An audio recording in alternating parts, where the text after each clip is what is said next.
breast cancer, one of the things that we as physicians look at is something called hormone receptors. There are two major hormones that we look at. One is called estrogen and one is called progesterone.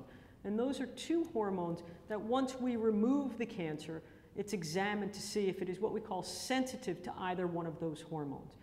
If the cancer cells are sensitive to one or both of those hormones, you can really think of those hormones as the food chain to the cancer cells.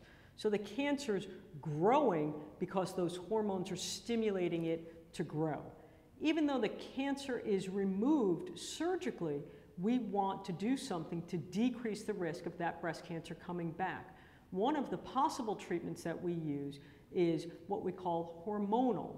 And what that does is it's a pill that you take to block those hormones from getting to the breast.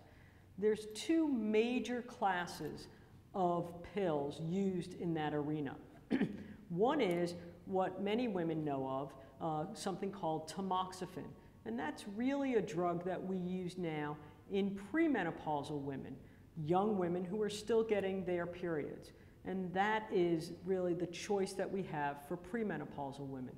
In postmenopausal women, we have many choices. We have tamoxifen, but we also have another whole class of drugs called aromatase inhibitors.